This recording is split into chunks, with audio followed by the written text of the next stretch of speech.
Hello les autonomistes et bienvenue à vous dans cette nouvelle vidéo avec un titre, je vous l'accorde, un peu putaclic. Mais voilà, si tu as cliqué sur cette vidéo, c'est que peut-être tu te poses des questions sur la construction d'un Earthship.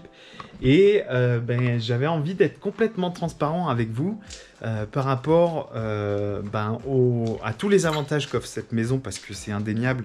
Je pense sincèrement que c'est une des maisons bioclimatiques les plus performantes qui soient aujourd'hui en termes de conception et de fonctionnement. Mais il y a un mais, c'est que à l'usage, je me rends compte quand même d'une chose, c'est que, bon, dans notre cas, on l'a voulu quand même assez high-tech, cette maison, dans le sens où y a pas mal d'organes qui pilotent, par exemple, nous, la ventilation, on a toute l'installation photovoltaïque, on a le système de pompe pour la filtration, des choses qui, aujourd'hui, sont pas du tout low-tech. Et qui font que, du coup, si vraiment il devait y avoir un effondrement ou quelque chose de majeur qui devait arriver, c'est une maison qui est, pas si résiliente que ça.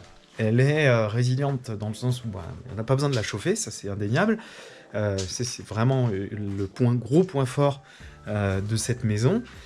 Mais encore que, on n'a pas besoin de la chauffer parce que on a utilisé des matériaux comme par exemple le polystyrène pour isoler la masse thermique en assez grosse quantité. Alors certes, il y a des alternatives comme le liège, mais qui coûtent extrêmement cher et dont nous, on n'avait pas le budget pour y recourir et faire en sorte qu'elle soit plus écologique. Donc du coup, pourquoi je vous dis que faut pas construire un Earthship? Enfin, non, que l'Earthship n'est pas la solution, c'est que je pense que c'est clairement une habitation qui aujourd'hui a du sens, qui aujourd'hui, répond à pas mal de problématiques qui sont les nôtres, à savoir gérer l'énergie, avoir un habitat qui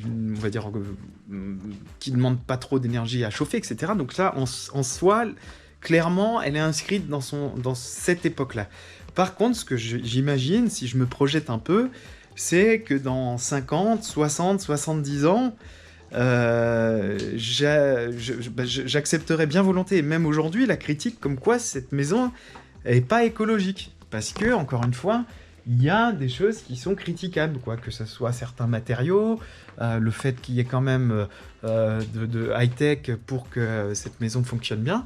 Donc, c'est pour cette raison-là, c'est cette petite réflexion que je voulais partager avec vous, c'est que je pense c'est un élément de transition. C'est un habitat qui fait partie des réflexions qu'on a à avoir sur comment construire les habitats de demain. Mais je pense que il y aura encore des autres choses qui vont devenir. Et je sais pas lesquelles, mais d'ailleurs j'espère que les gens qui regardent cette vidéo peut-être feront partie de ceux qui penseront les habitats de demain, et bravo à eux pour d'œuvrer dans ce sens-là. Mais c'est vrai que je reste convaincu qu'on peut encore mieux faire, et après c'est sûr il y a d'autres habitats beaucoup plus beaucoup plus inscrits dans l'environnement, comme les Carters, ou qui sont des habitats où s'ils meurent, la nature les absorbe tels quels et il n'y a aucun déchet, on va dire. La terre paille, pareil, c'est des habitats quand même beaucoup plus naturels, qui peuvent se faire dévorer par la nature sans trop de conséquences. Mais voilà, je pense que il y a des réflexions encore à mener sur comment penser l'habitat de demain.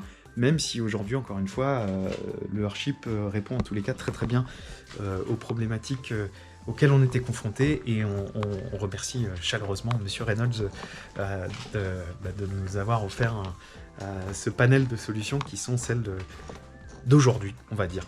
Voilà, et je voulais partager cette petite réflexion avec vous. N'hésitez pas à partager en commentaire vos avis et suggestions. Si vous êtes le futur Michael Reynolds de l'habitat bioclimatique de demain. Allez, je vous dis à très bientôt les autonomistes. Ciao, ciao!